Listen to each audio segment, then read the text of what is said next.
হঠাৎ করেই যেন বাংলাদেশের রাজনৈতিক আকাশে এক নতুন ঝড়। ভারতে অবস্থানরত সাবেক প্রধানমন্ত্রী শেখ হাসিনা কি সত্যিই খুব দ্রুত বাংলাদেশে ফিরছেন, তাও আবার মাথা উঁচু করে? তীব্র ছাত্র জনতার আন্দোলনের মুখে দেশ ছাড়ার পর দীর্ঘ নীরবতা ভেঙে এবার ভারতীয় সংবাদ মাধ্যম আনন্দবাজারকে দেওয়া এক একান্ত সাক্ষাৎকারে তিনি এমন কিছু বিস্ফোরক দাবি করেছেন যা নিয়ে এখন দুই দেশেই তোলপাড় চলছে। তিনি কি কেবলই আশার বাণী শোনাচ্ছেন, নাকি পর্দার আড়ালে নীরবে চলছে বড় কোনো প্রস্তুতি? আওয়ামী লীগের ভবিষ্যৎ কি, আর বর্তমান সরকারের বিরুদ্ধে তাদের কৌশলই বা কি? আজকের ভিডিওতে আমরা আনন্দবাজারের সেই সাক্ষাৎকারের প্রতিটি লাইনের ভেতরের আসল সত্য এবং এর পেছনের ভূরাজনীতি নিয়ে একদম খোলামেলা বিশ্লেষণ করব। শেষ পর্যন্ত সঙ্গে থাকুন, কারণ এমন কিছু তথ্য আজ আপনাদের সামনে আসবে যা হয়তো এর আগে ভাবেননি। আর আপনি যদি এই চ্যানেলে নতুন হন, তবে এখনই সাবস্ক্রাইব করে রাখুন দেশ বিদেশের সব ব্রেকিং নিউজ এবং বিশ্লেষণের জন্য। আলোচনার শুরুতেই আসা যাক শেখ হাসিনার সেই মন্তব্যটিতে, যেখানে তিনি বলেছেন তিনি দ্রুতই বাংলাদেশে ফিরবেন এবং মাথা উঁচু করে ফিরবেন।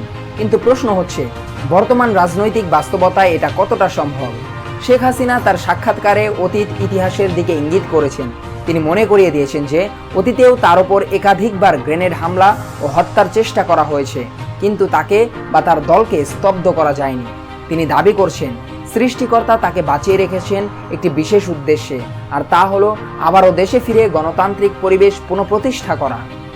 এখানে একটি বিষয় লক্ষণীয়, শেখ হাসিনা নিজেকে -1 ফর্মুলা বা কোনো রাজনৈতিক নির্বাসনের শিকার হিসেবে দেখানোর চেষ্টা করছেন, যা তার রাজনৈতিক কর্মীদের জন্য একটি বড় বার্তা।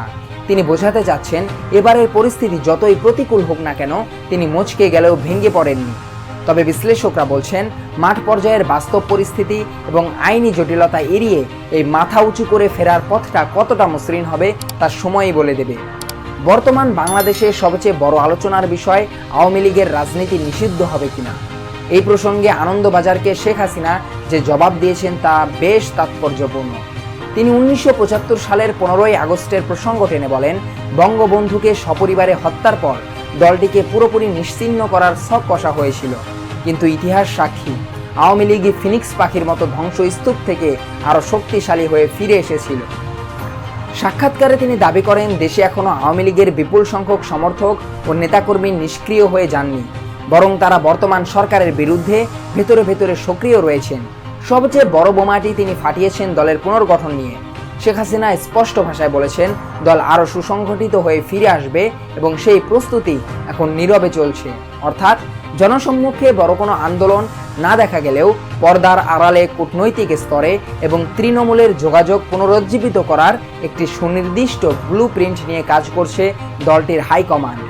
এখন আসা যাক সেই পর্বে যা আগামী দিনে বাংলাদেশের অভ্যন্তরীণ রাজনীতিতে এক বিশাল আন্তর্জাতিক ঝড় তুলতে পারে, আর তা হলো আওয়ামী লীগের দেশত্যাগ, নেতাকর্মীদের ওপর হওয়া শত শত মামলা এবং পর্দার আড়ালে চলা তাদের তীব্র আন্তর্জাতিক লবিং। 5ই আগস্টের নাটকীয় পট পরিবর্তনের পর আওয়ামী লীগের হাজার হাজার নেতাকর্মী, সাবেক এমপি ও মন্ত্রীরা এখন দেশের ভেতরে চরম আতঙ্কে আত্মগোপনে আছেন, আর একটি বড় অংশ সীমানা পেরিয়ে ভারত সহ বিশ্বের বিভিন্ন দেশে অবস্থান করছেন। আনন্দবাজারকে দেওয়া সাক্ষাৎকারে এই নেতাকর্মীদের বর্তমান দুরবস্থা নিয়ে শেখ হাসিনা গভীর মানবিক ও রাজনৈতিক উদ্বেগ প্রকাশ করেছেন। তিনি অত্যন্ত সুকৌশলে সাফ জানিয়ে দিয়েছেন যে তাদের দলের কেউ কিন্তু স্বেচ্ছায় বা শখ করে দেশ ছাড়েননি, বরং নিজেদের জীবন বাঁচাতে নির্বিচারে হত্যা ও রাজনৈতিক প্রতিহিংসামূলক মামলার শিকার হওয়া থেকে বাঁচতেই তারা বাধ্য হয়ে সীমান্ত পাড়ি দিয়েছেন। তবে শেখ হাসিনা এখানে কেবল সহানুভূতি প্রকাশ করেই থেমে যাননি। তিনি আওয়ামী লীগের একটি অত্যন্ত শক্তিশালী এবং গোপন স্ট্র্যাটেজির কথা ফাঁস করে দিয়েছেন। তিনি স্পষ্ট করেছেন যে দেশের বাইরে থাকা এই বিপুল সংখ্যক নেতাকর্মী কিন্তু হাত গুটিয়ে বসে নেই।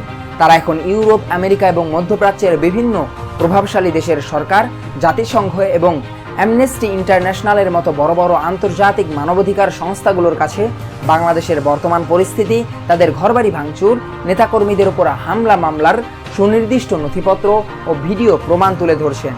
সহজ কথায় আওয়ামী লীগ এখন দেশের বাইরে থেকে একটি অত্যন্ত শক্তিশালী এক্সটার্নাল প্রেসার গ্রুপ বা আন্তর্জাতিক লবিং নেটওয়ার্ক গড়ে তোলার চেষ্টা করছে, যার মূল লক্ষ্য হলো বর্তমান প্রশাসনের ওপর একটি বড় ধরনের বৈশ্বিক ও কূটনৈতিক চাপ সৃষ্টি করা।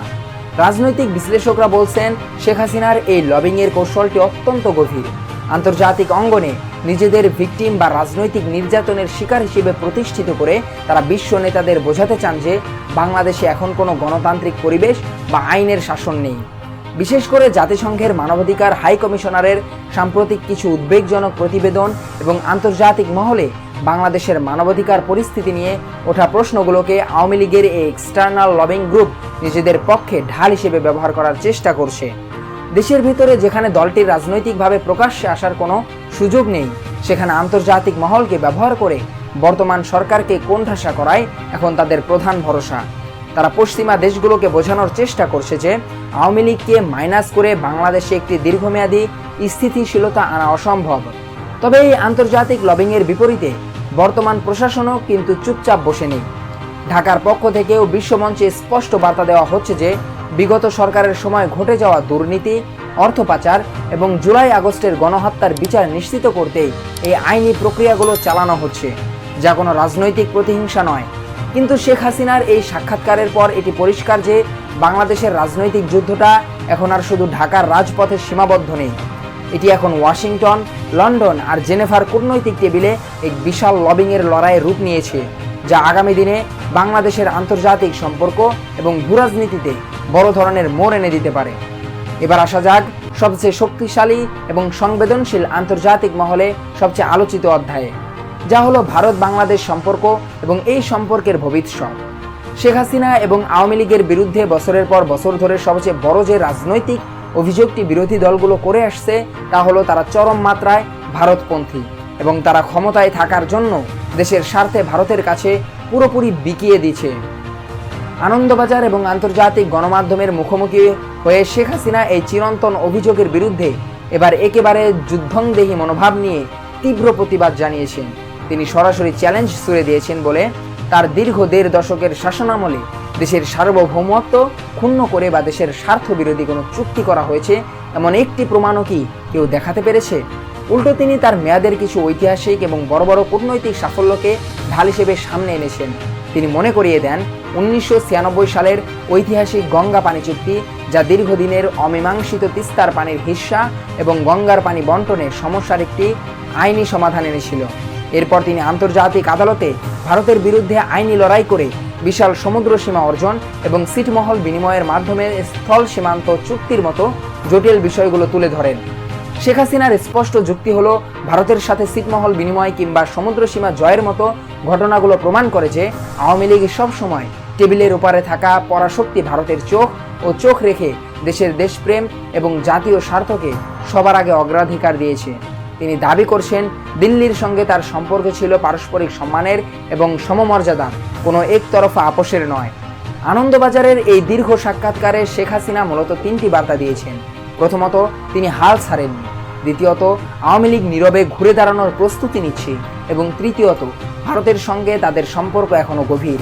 কিন্তু প্রশ্ন রয়েই যায়, বাংলাদেশের বর্তমান রাজনৈতিক প্রেক্ষাপট, নতুন সরকারের সংস্কার উদ্যোগ এবং জনসাধারণের সেন্টিমেন্টের সাথে শেখ হাসিনার এই মাথা উঁচু করে ফেরার ঘোষণা কতটা বাস্তবসম্মত, নাকি এটি কেবলই নির্বাসনে থাকা কর্মীদের চাঙ্গা রাখার একটি রাজনৈতিক কৌশল?